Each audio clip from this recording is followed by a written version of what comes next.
Salut les gens, j'espère que vous allez bien. Petite vidéo pour vous donner mes pronostics sur WrestleMania Backlash. On perd pas de temps, on va s'ensemble tout de suite. Tout d'abord, Bobby Lashley contre Omos.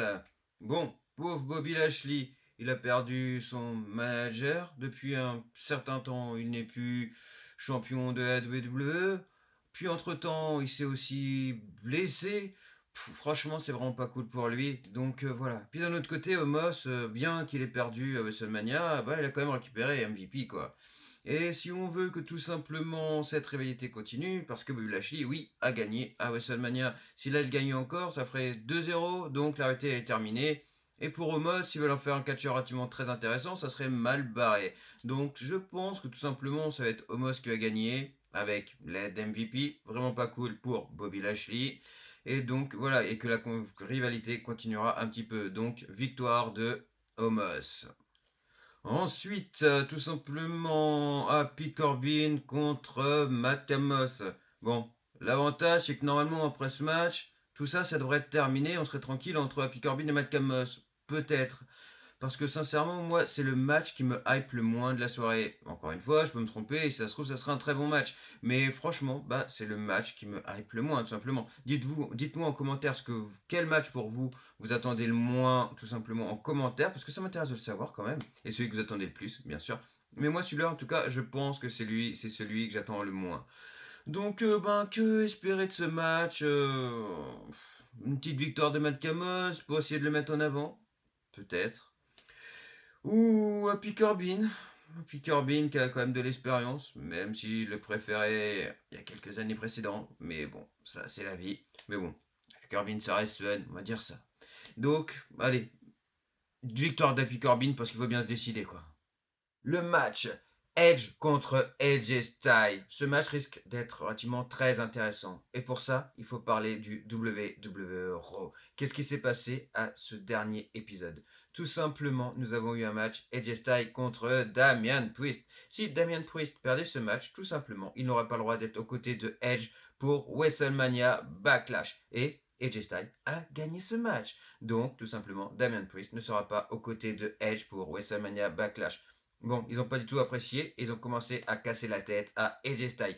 Mais qui est venu le défendre? Tout simplement Finn Balor. Et à la fin, qu'est-ce qu'ils ont fait? Tout simplement le signe du Bullet Club. Et ça, franchement, c'est juste énorme. Est-ce qu'ils pourraient pas créer tout simplement un clan qui ferait penser justement au Bullet Club entre AJ Styles et Finn Balor? Ça serait juste un truc de malade. Et je lui demandais tout simplement, ça grandirait aussi un peu plus que Edge et Damian Priest, je sais pas, moi, il y a eu des noms comme ça qui sont sortis, Rhea Ripley, Thomas Ciampa, ça pourrait être intéressant. Mais voilà, comme ça, deux gros clans, moi j'adorerais beaucoup, ça serait vraiment super intéressant. Donc qu'est-ce qui pourrait se passer à WrestleMania Backlash dans ce match-là? Tout simplement, je verrais bien que Edge serait à deux doigts de gagner face à Edge Styles, mais là, nous avons dit que Damian Priest n'aurait pas le droit d'être présent, mais on n'a jamais dit que Finn Balor n'aurait pas le droit d'être là. Donc, faire les choses intelligemment pour pas être disqualifié, mais tout simplement réussir à perturber un petit peu Edge et que grâce à ça, AJ Styles gagne le match avec l'aide de Finn Balor. Et du coup, ça pourrait commencer à rentrer tout simplement à créer un clan, etc. Et ça pourrait être juste énorme. Franchement, j'aimerais vraiment voir ça. Donc voilà, je dis le vainqueur, AJ Styles. Le match Cody Rhodes contre Seth Rollins. Bon, ce match risque d'être relativement super compliqué. La première fois, Cody Rhodes a gagné lors de WrestleMania face à Seth Rollins. Bon, là, si Seth Rollins perd deux fois de suite, franchement, ça va le décrédibiliser et c'est pas cool pour lui. D'un autre côté, Cody Rhodes, je le vois pas perdre un match et clairement, je pense qu'il doit devenir un grand main eventer, tout simplement au bout d'un moment aller tenir la tête à Roman Reigns. Donc, pour ça, tout simplement, il faut qu'il devienne un grand main eventer. Donc, c'est relativement super compliqué, mais il n'y aura qu'un seul gagnant. Donc, il faut bien faire un choix.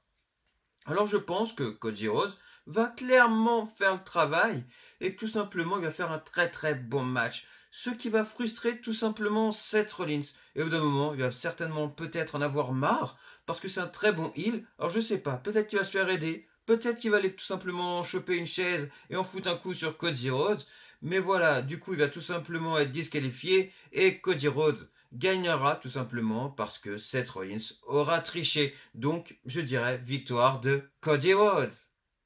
Bon, ce match, Drew McIntyre contre le RK-Bro, Randy Orton et Riddle. Waouh, waouh, waouh. Et d'un autre côté, nous avons Roman Reigns avec les cousins, les Uso, Jimmy et Jay. Bon, eh ben, si je vous parlerai tout simplement de ce que j'ai envie de voir, bah clairement, je vous dis les Drew McIntyre, je vous dis Drew McIntyre avec le RK-Bro, carrément. Mais ce que j'ai envie de moins voir, et que c'est fort possible qu'on voie, même je pense qu'il y a un moment ou un autre, là si je me trompe pas, les ceintures sont pas en jeu. Je ne crois pas, je pense pas sur un match comme ça.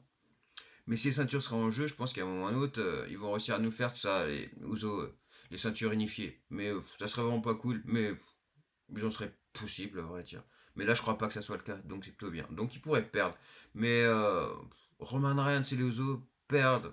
Il y a encore beaucoup de monde qui les soutiennent, quoi, et qui a envie de les voir gagner. Donc je vais dire que c'est Roman Reigns et ses cousins qui gagnent. Wouh, Charlotte Flair contre Ronda Rousey. Donc Charlotte Flair a gagné à WrestleMania. Ronda Rousey avait fait un retour. Tout le monde avait cru qu'elle ne serait pas revenue pour rien. Et elle n'est pas revenue pour rien. Mais elle n'a pas gagné tout simplement sa ceinture à WrestleMania. Pas de chance parce que là elle aurait tout décroché à WrestleMania. Bah ça aurait été la teuf quoi. Du moins pour ceux qui aiment bien Ronda Rousey. Pour ceux qui aiment Charlotte, un peu moins. Mais donc, voilà. Mais tout simplement, on a appris que si Ronda Rousey a perdu lors de WrestleMania, c'est pour pouvoir continuer cette rivalité. Donc là, la rivalité continue. Donc je pense que là, par contre, cependant, c'est le moment, quoi. Donc je vais tout simplement dire que c'est Ronda Rousey qui décroche la ceinture face à Charlotte. Après, on verra bien ce qui se passera. Mais pour le moment, ouais, moi je le sens bien et je dis que Ronda Rousey gagne la ceinture à WWE WrestleMania Backlash. Bon, donc voilà les gens, à l'heure actuelle où je vous filme cette vidéo-là, potentiellement il y aura encore un match qui sortira lundi lors de WWE Euro, et puis ainsi qu'un match qui sortira au tout dernier moment, ben le samedi, parce que là, bah, pas de chance pour nous français, ben pour ceux qui travaillent le lundi, bah c'est pas cool, parce que le pay-per-view sera le dimanche soir, c'est quand même plus sympa le samedi. Mais donc voilà, il risque d'avoir encore au moins deux matchs qui vont tomber. Moi, je pense qu'il y a moyen d'en placer encore deux. Donc potentiellement, il va y avoir deux matchs qui vont tomber. Donc dans ces cas-là, je les mettrai tout simplement en commentaire. Et puis voilà, je vous mettrai en commentaire les deux matchs. Ou bien en description. Peut-être plus en description. Je vous donnerai tout simplement les deux matchs, les résultats que je vois. Et donc voilà, comme ça, nous aurons tout. En tout cas, voilà, n'hésitez pas, vous, à me laisser vos commentaires parce que ça m'intéresse d'avoir vos pronostics. Vous dites tout simplement, dites-moi qui vous voyez gagner, qui vous voyez perdre. Et donc, voilà, tout simplement. Et on se dit à très vite pour se tenir au courant de tout ça. Donc voilà, n'hésitez pas à liker, partager, t'abonner. Et puis on se dit à très vite. Salut!